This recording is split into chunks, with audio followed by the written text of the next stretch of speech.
بسم اللہ الرحمن الرحیم۔ وضو ہو یا نہ ہو، حضرت محمد صلی اللہ علیہ وآلہ وسلم نے فرمایا ہر وقت یہ تسبیح پڑھو۔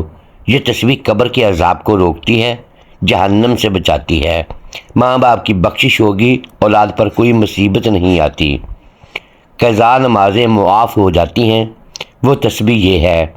محترم ناظرین، آج حضور پاک صلی اللہ علیہ وآلہ وسلم کی ایک ایسی تسبیح کا عمل لے کر آپ کی خدمت میں حاضر ہوئے ہیں کہ اگر آپ کا وضو ہے یا نہیں، یہ تسبیح پڑھتے رہو۔ یہ تسبیح قبر کے عذاب کو روکتی ہے، جہنم سے بچاتی ہے، ماں باپ کی بخشش ہوتی ہے۔ اس جذبے کے پڑھنے سے اولاد پر کوئی مصیبت نہیں آتی، انسان کی قضا نمازیں معاف ہو جاتی ہیں۔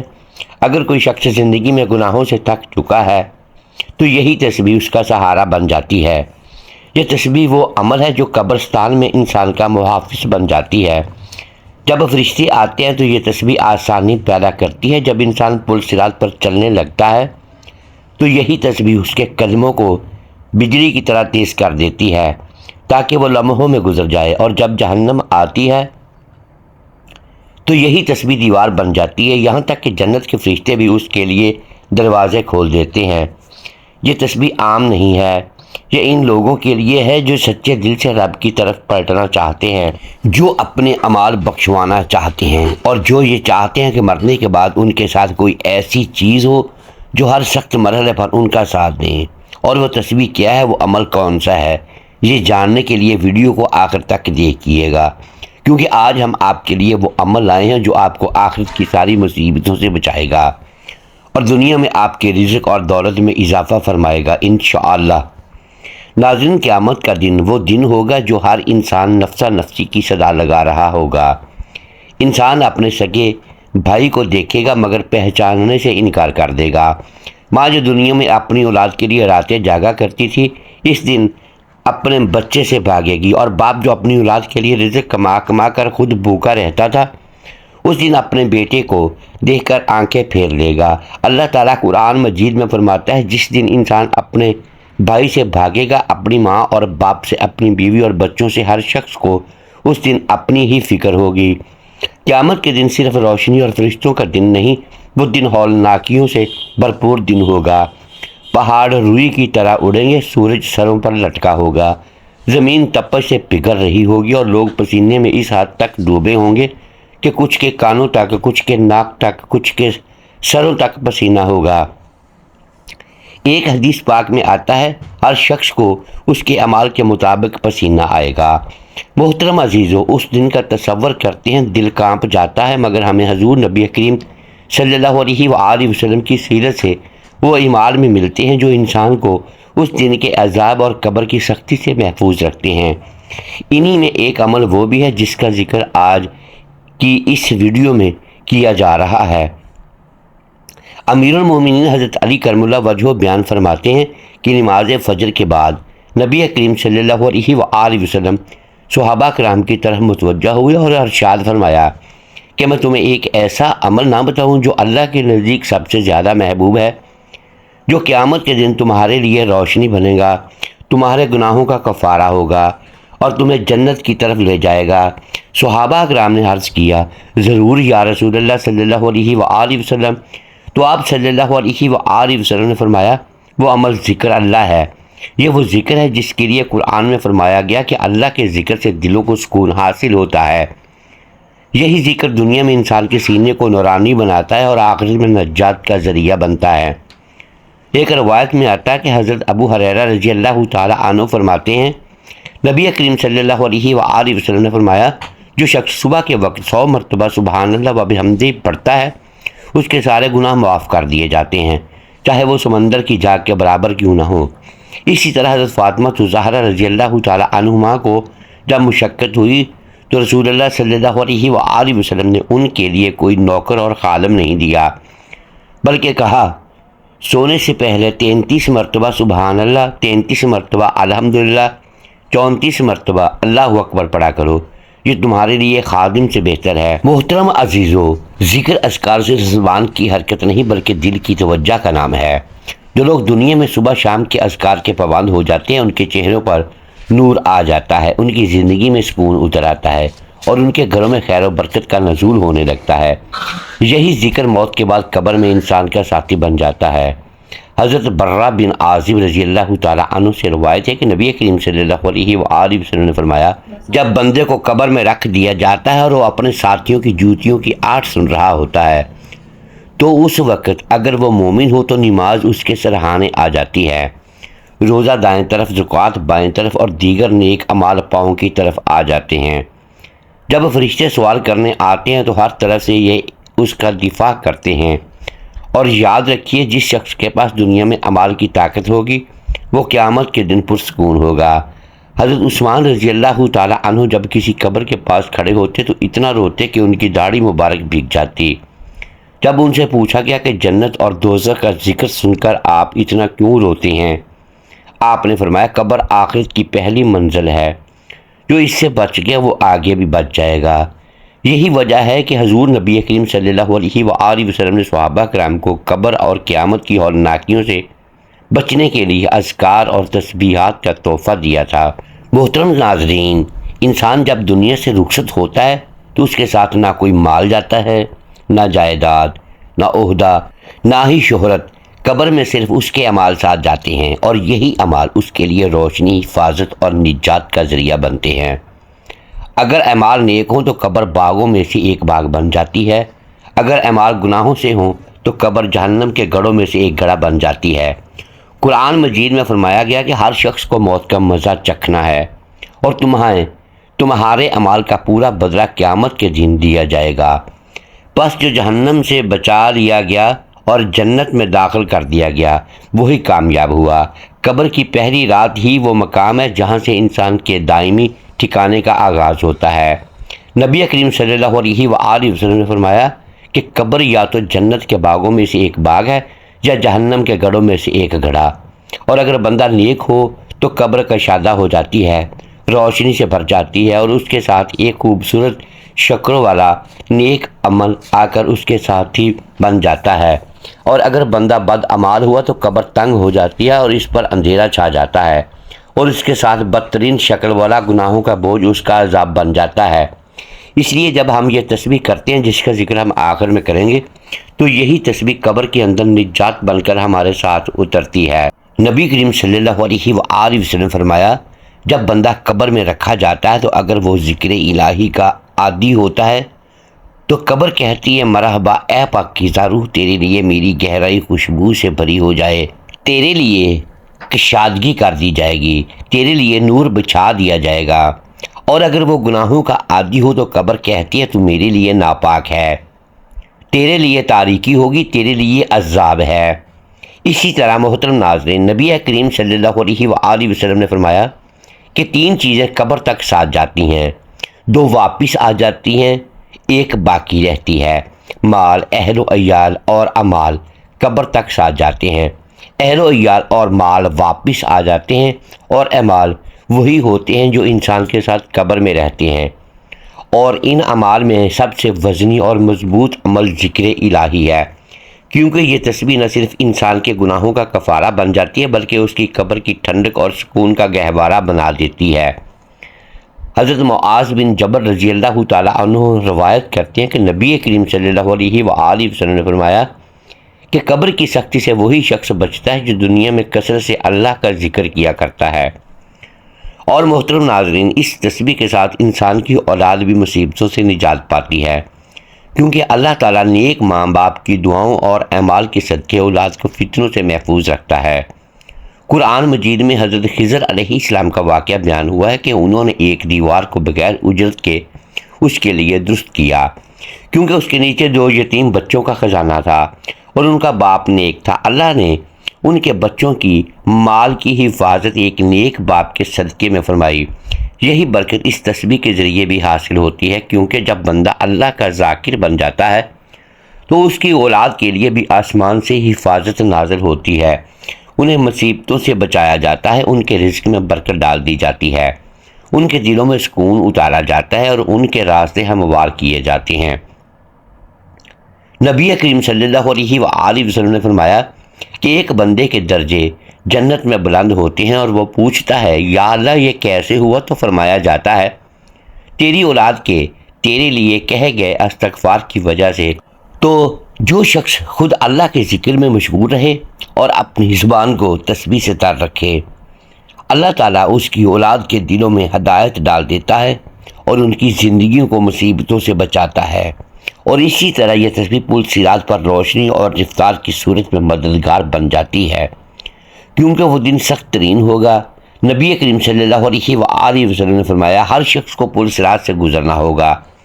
کچھ لوگ بجلی کی رفتار سے گزریں گے، کچھ ہوا کی طرح، کچھ گھوڑے یا اونٹ کی طرح، اور کچھ گھسیٹتے ہوئے چلتے ہوئے گزریں گے۔ لیکن جو شخص اللہ کا ذکر کرتا ہے اور خاص طور پر اس تسبیح کا پابند ہو جاتا ہے جس کا ذکر ہم اس ویڈیو میں کریں گے، تو اللہ تعالیٰ ان کے لیے پل صراط کو آسان فرما دیتا ہے۔ اور محترم ناظرین، اس تسبیح کی ایک خاص بات یہ ہے کہ جو شخص رات سونے سے پہلے اسے پڑھتا ہے تو اس کے رات کے مصائب دور کر دیے جاتے ہیں۔ نبی صلی اللہ علیہ وآلہ وسلم نے فرمایا، جو شخص رات کو ذکر کرتے ہوئے سوتا ہے، وہ رات میں کسی مصیبت پر جاگ جائے یا کسی خوفناک خواب سے بیدار ہو جائے تو وہ جو بھی دعا مانگتا ہے اللہ اسے قبول فرماتا ہے۔ یہ رات کے اندھیروں میں روشنی بن جاتی ہے، بے خوابی اور بے چینی کو ختم کر دیتی ہے اور دل کو اطمینان دیتی ہے۔ تو اے وہ شخص جو والدین کی بخشش چاہتا ہے، جو اپنی قبر کو جنت کا باغ بنانا چاہتا ہے، جو اپنی اولاد کو مصیبتوں سے بچانا چاہتا ہے، جو قیامت کے دن پل صراط سے بجلی کی طرح گزرنا چاہتا ہے، جو رات کی بے سکونی سے چھٹکارا چاہتا ہے، تو یہ تسبیح تیرے لیے ہے۔ اسے اب معمول بنا لے، اس کے معنی کو دل سے سمجھ کر پڑھا کر، اور اس کا انعام تجھے دنیا میں بھی ملے گا اور قبر و آخرت میں بھی۔ سننے والے دل سے بات سنو، یہ کوئی معمولی ذکر نہیں جس کا ہم ذکر کر رہے ہیں، یہ وہ عظیم کلمات ہیں جو دلوں کو زندہ کرتے ہیں، جو قبر کی وحشت میں چراغ بن کر روشن ہوتے ہیں، جو قیامت کے دن انسان کی زبان پر ہوں گے جب وہ کچھ ساتھ نہ ہوگا۔ یہ وہ ذکر ہے جس کا ذکر کرنے والا دنیا میں بھی سرخرو ہوتا ہے اور آخرت میں بھی کامیاب ہو جاتا ہے۔ محترم ناظرین، جو شخص یہ تسبیح پڑھتا ہے اس کے ساتھ اپنے دل کو بھی اللہ کے ذکر سے جوڑ لیتا ہے۔ اللہ پاک اس کے والدین پر بھی رحم فرماتا ہے، اللہ پاک اس کے لیے قبر کو باغ بنا دیتے ہیں۔ پل صراط جو ایک بجلی کی چاک جیسا تیز راستہ ہے، اس پر اللہ تعالیٰ اس کے فرشتوں کی معصیت میں گزار دیتے ہیں، اور جب انسان دنیا کی مصیبتوں سے گھبرا جاتا ہے تو اللہ کا ذکر اس کے دل کو قرار دیتا ہے۔ ارشاد باری تعالیٰ ہے، بے شک دلوں کا سکون اللہ کے ذکر میں ہے۔ لیکن میرے عزیزو، صرف زبان سے تسبیح پڑھ لینا کافی نہیں۔ اگر زندگی میں جھوٹ ہے، غیبت ہے، چغل خوری ہے، حسد ہے، والدین کی نافرمانی ہے، تو یہ تسبیح بھی دل سے خالی رہ جائے گی۔ یہ ذکر اس وقت اثر کرتا ہے جب دل اللہ کے لیے جھکے، زبان سچ بولے، آنکھیں حرام سے بچیں، ہاتھ ظلم سے رکیں۔ ارشاد باری تعالیٰ ہے، اور جو میرے ذکر سے منہ موڑے گا اس کے لیے تنگ زندگی ہوگی، اور ہم اسے قیامت کے دن اندھا اٹھائیں گے۔ معلوم ہوا کہ ذکر سے غافل ہونا اندھی زندگی ہے اور ذکر الہی اختیار کرنا روشنی ہے۔ وہ بندہ جو چاہتا ہے کہ قبر میں روشنی ہو، پل صراط پر آسانی ہو، جنت میں جگہ ہو، تو وہ زبان کو اللہ کے ذکر سے تر رکھے اور عمل کو بھی صاف رکھے۔ نبی کریم صلی اللہ علیہ وآلہ وسلم نے فرمایا، اللہ تعالیٰ فرماتا ہے، میں اپنے بندوں کے گمان کے مطابق ہوں، جب وہ مجھے یاد کرتا ہے تو میں اس کے ساتھ ہوتا ہوں۔ یہ کیسا عظیم وعدہ ہے کہ اللہ خود فرماتا ہے میں ساتھ ہوں، لیکن شرط یہ ہے کہ بندہ اللہ کو یاد کرے، سچے دل سے یاد کرے۔ حضرت ابو درداء رضی اللہ تعالیٰ عنہ سے روایت ہے کہ نبی کریم صلی اللہ علیہ وآلہ وسلم نے فرمایا کہ میں تمہیں ایسے عمل نہ بتاؤں جو تمہارے سب اعمال میں بہتر ہوں، تمہارے رب کے نزدیک سب سے پاکیزہ ہیں، تمہارے درجات کو سب سے زیادہ بلند کرنے والا ہے، تمہارے لیے سونا چاندی خرچ کرنے سے بہتر ہے، تمہارے لیے دشمن سے لڑنے اور شہادت پانے سے بھی افضل ہے۔ صحابہ نے عرض کیا، ضرور اے اللہ کے رسول صلی اللہ علیہ وآلہ وسلم، تو آپ فرمایا وہ عمل اللہ کا ذکر ہے۔ محترم ناظرین، غور کیجئے، نبی کریم صلی اللہ علیہ وآلہ وسلم نے ذکر کو جہاد سے افضل قرار دیا۔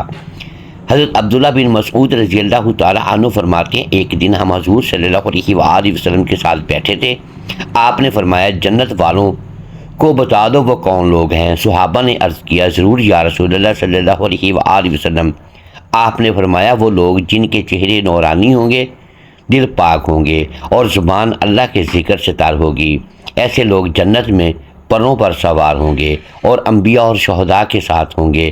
معاذ بن جبل رضی اللہ تعالی عنہ فرماتے ہیں کہ نبی کریم صلی اللہ علیہ وآلہ وسلم نے فرمایا کہ کوئی عمل ایسا نہیں جو جہنم سے نجات دینے والا ہو سوائے اللہ کے ذکر کے۔ اور حضرت ابو درداء رضی اللہ تعالی عنہ فرماتے ہیں ذکر الہی مومن کے لیے قلعہ ہے جو اس کو شیطان اور گناہوں سے بچاتا ہے۔ میرے ناظرین، کیا ہم نہیں چاہتے کہ ہماری زندگی میں بھی سکون ہو، ہمارے بچے بھی نیک ہوں، ہمارے والدین کی مغفرت ہو، ہماری قبریں باغ بنیں؟ کیا ہم نہیں چاہتے جب سب چھوڑ جائیں تو اللہ ہمارے ساتھ ہو؟ تو آؤ اس تسبیح کو اپنائیں، دل سے اپنائیں، صرف زبان کا نہیں بلکہ دل سے ذکر اور عمل کریں۔ اس کے لیے قرآن کہتا ہے پس میرے ذکر کو یاد رکھو، میں تمہیں یاد رکھوں گا۔ جب بندہ اللہ کو یاد کرتا ہے تو اللہ اسے یاد کرتا ہے، اور جسے اللہ یاد کرے اس پر مصیبت کا سایہ نہیں رہتا۔ محترم ناظرین، صحابہ کرام رضوان اللہ علیہم اجمعین کی زندگی پر غور کریں، پتہ چلتا ہے کہ وہ صرف نماز گزار نہیں تھے بلکہ وہ ہر وقت ذکر میں رہتے تھے۔ حضرت بلال رضی اللہ تعالی عنہ کو اذان کی خدمت ملی کیونکہ ان کا دل ذکر سے بھرپور تھا۔ حضرت ابو ہریرہ رضی اللہ تعالی عنہ دن میں ہزاروں مرتبہ اللہ کا ذکر کرتے ہیں۔ حضرت عمر رضی اللہ تعالی عنہ فرماتے تھے کہ میں صبح کے وقت اللہ کا ذکر نہ کروں تو دن میں برکت نہیں آتی۔ نبی کریم صلی اللہ علیہ وآلہ وسلم خود اللہ کے ذکر میں سب سے زیادہ رہنے والے تھے۔ آپ فرمایا کرتے تھے کہ میں ایک دن میں 70 مرتبہ سے زیادہ استغفار کرتا ہوں اور دل اللہ کی طرف رجوع میں رہتا ہے، اور جو لوگ چاہتے ہیں کہ اللہ ان کی دعائیں سنیں، ان کی راتوں پرسکون ہوں، ان کی قبریں جنت کی گود بنیں، ان کے لیے والدین کے لیے بخشش کا سامان ہو، ان کی اولاد نیکی کی طرف مائل ہو، تو وہ تسبیح پڑھنے کے ساتھ زندگی کو بھی اللہ کے لیے ڈھالیں، تب ہی یہ تسبیح ان کی زندگی کو بدل دے گی انشاءاللہ۔ محترم ناظرین، وقت کی نزاکت کو سمجھیں، قیامت کے آثار ہمارے سامنے آ چکے ہیں، دن بدن سخت ہوتے جا رہے ہیں، رزق میں برکت اٹھتی جا رہی ہے، گھروں میں سکون نہیں، قبر میں روشنی نہیں، دعاؤں میں اثر نہیں، اور ہم پھر بھی غافل ہیں۔ ہم میں سے کتنے لوگ ہیں جو چاہتے ہیں کہ ان کے والدین کی مغفرت ہو، ان کی قبر جنت کا باغ بن جائے، ان کی زندگی میں سکون بھر جائے، اور قیامت کے دن ان کا پل صراط سے گزرنا بجلی کی طرح آسان ہو، اور موت کے بعد جب اندھیری رات ہو، قبر تنہا ہو، کوئی ساتھ نہ ہو، تو صرف اللہ کا ذکر ہمارے ساتھ ہو۔ تو آئیے جانتے ہیں کہ آج کی تسبیح، اس بابرکت تسبیح کے بارے میں۔ یہ تسبیح کسی وقت کی پابند نہیں، نہ کسی جگہ، نہ کسی خاص جگہ کی حاجت ہے۔ اس کو آپ چلتے پھرتے، اٹھتے بیٹھتے، نیند سے جاگتے یا سوتے وقت یا نماز کے بعد جب بھی جہاں آپ کو وقت ملے پڑھ سکتی ہیں۔ بس نیت صاف ہو، دل کی طرف جھکا ہوا، ان کی زندگی سکون سے بھر جائے، توجہ ہو، اللہ پر یقین ہو، تو انشاءاللہ یہ تسبیح ہماری زندگیوں کو بدل دے گی۔ سب سے پہلے نبی کریم صلی اللہ علیہ وآلہ وسلم کی خدمت میں درود پاک کا نذرانہ پیش کریں، کیونکہ ہر نیکی کی ابتدا درود سے ہوتی ہے۔ میرے ساتھ حصول ثواب کے لیے درود ابراہیمی ایک بار پڑھ لیں۔ اللہم صلی علی محمد وعلی آل محمد کما صلیت علی ابراہیم وعلی آل ابراہیم انک حمید مجید۔ اللہم بارک علی محمد وعلی آل محمد کما بارکت علی ابراہیم وعلی آل ابراہیم انک حمید مجید۔ اب آپ نے ایک تسبیح یعنی 100 مرتبہ تیسرے کلمے کا ورد کرنا ہے، جو کہ یہ ہے سبحان اللہ والحمد للہ ولا الہ الا اللہ واللہ اکبر ولا حول ولا قوت الا باللہ العلی العظیم۔ ترجمہ: اللہ پاک ہے اور تمام تعریف اللہ ہی کے لیے ہے، اور اللہ کے سوا کوئی معبود نہیں، اور اللہ سب سے بڑا ہے، اور طاقت و قوت صرف اللہ بلند برتر عظیم کے ساتھ ہے۔ یہ کلمات جنت کے خزانے ہیں۔ نبی کریم صلی اللہ علیہ وآلہ وسلم فرمایا، یہ کلمات میرے لیے دنیا و ما فیہا سے بہتر ہے۔ یہ وہ کلمات ہیں جن کے ذریعے قبر اندھیرے سے روشنی میں بدل جاتے ہیں، اور یہ وہ ذکر ہے جس سے قیامت کے دن میزان میں وزن بڑا ہو جاتا ہے۔ جو شخص ان کو 100 مرتبہ روز پڑھے، اللہ اس کے والدین کی قبریں روشن فرما دیتا ہے، اس کے رزق میں برکت عطا فرماتا ہے، اور سب سے بڑھ کر یہ کہ اللہ اس سے راضی ہو جاتا ہے۔ اب دوسرا ورد یہ کرنا ہے کہ آپ نے اللہ کے صفاتی ناموں میں سے ایک ایسا نام 100 مرتبہ پڑھے جو مغفرت کا سبب بنے۔ اللہ کا صفاتی نام یا غفار یعنی بہت زیادہ معاف کرنے والا، یا غفار یا غفار، اس نام کا ورد 100 مرتبہ کریں۔ اس نام کی فضیلت یہ ہے کہ قرآن مجید میں اللہ فرماتا ہے، اور بے شک میں بہت بخشنے والا ہوں اس کے لیے جو توبہ کرے اور ایمان لائے اور نیک عمل کرے، پھر ہدایت پر قائم رہے۔ اس نام کے پڑھنے سے دل کے گناہ دھلتے ہیں، اللہ کی مغفرت کے دروازے کھلتے ہیں۔ نبی کریم صلی اللہ علیہ وآلہ وسلم نے فرمایا، جو بندہ سچے دل سے یا غفار کہتا ہے، اللہ اس کے تمام بڑے گناہ بھی معاف فرما دیتا ہے۔ حضرت حسن بصری رحمۃ اللہ علیہ فرماتے ہیں کہ جو شخص رات کو سوتے وقت یا غفار کہتا ہے، اللہ اس کی ایسی نیند عطا فرماتا ہے جو فرشتوں کے حصار میں ہوتی ہے، اور صبح اس کے گناہوں کو دھو دیا جاتا ہے۔ اور آخر میں دوبارہ ایک مرتبہ درود ابراہیمی پڑھیں اور اللہ کا شکر ادا کریں کہ اس نے آپ کو یہ توفیق دی کہ آپ نے اس عظیم تسبیح کا اہتمام کیا۔ یاد رکھیں کہ یہ ذکر صرف الفاظ نہیں، روح کی غذا ہے، جو روح کو زندہ کرتا ہے، دل کو بیدار کرتا ہے اور قبر کو جنت بناتا ہے۔ محترم ناظرین، اگر آپ کو اس تسبیح کی فضیلت نے متاثر کیا ہے تو آپ چاہتے ہیں کہ آپ کے والدین کی مغفرت ہو، آپ کی قبر روشن ہو، آپ قیامت کے دن ہولناکیوں سے محفوظ رہیں، پل صراط سے بجلی کی طرح گزر جائیں اور اللہ رب العزت کا قرب حاصل ہو، تو اس تسبیح کو اپنا معمول بنائیں، خود بھی پڑھیں اور زیادہ سے زیادہ لوگوں تک اس ویڈیو کو شیئر کریں تاکہ وہ بھی روحانی خزانے سے فیض یاب ہوں اور آپ کو بھی صدقہ جاریہ کا ثواب مل سکے، کیونکہ علم اور ذکر پھیلانا دین کا کام ہے اور اس کا اجر بہت عظیم ہے۔ محترم ناظرین، آخر میں اللہ رب العزت سے دعا ہے کہ ہمارے رب ہمیں ان بندوں میں شامل فرما لے جو دن رات تیرا ذکر کرتے ہیں۔ اے اللہ، ہمارے دلوں کو ہدایت فرما۔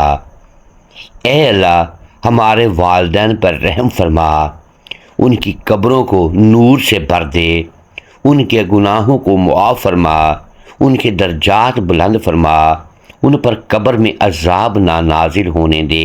اے اللہ، جس طرح ہم نے ان کی زندگی میں خدمت کی کوشش کی، اسی طرح اب ان کی بخشش کی التجا کرتے ہیں۔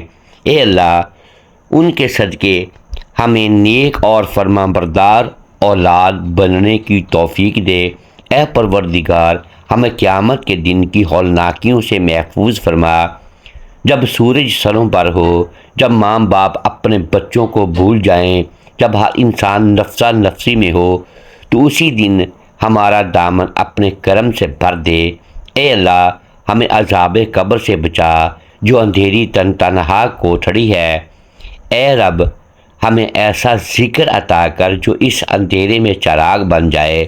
اے اللہ، ہمیں پل صراط سے بجلی کی طرح گزار دے، ہمیں جہنم کی لپیٹ سے بچا، ہمیں جنت الفردوس میں اپنے نبی کریم صلی اللہ علیہ وآلہ وسلم کا ساتھ نصیب فرما دے، اور ہمیں ان لوگوں میں شامل فرما جو تیرے محبوب بندے ہیں۔ آمین۔ محترم ناظرین، امید ہے آج کی یہ ویڈیو آپ کو پسند آئی ہوگی۔ ناظرین گرامی، اگر ہم اس ویڈیو میں الفاظ کی درستگی دانستہ یا دیدہ دانستہ درست نہیں کر پائے تو ہم آپ سے معذرت خواہ ہیں اور اللہ کے حضور معافی کے طلبگار ہیں۔ ناظرین گرامی، ویڈیو کو لائک کیجئے، چینل کو سبسکرائب کیجئے اور بیل آئیکن پریس کر دیں تاکہ ہر نئی آنے والی ویڈیو اب تک بر وقت پہنچ سکے اور ہماری حوصلہ افزائی ہوتی رہے۔ اگلی ویڈیو تک کے لیے اجازت دیجیے گا۔ شکریہ۔ اللہ حافظ۔ محترم ناظرین، آخر میں اللہ پاک کے 99 ناموں میں سے ایک نام ضرور ٹائپ کیجیے گا۔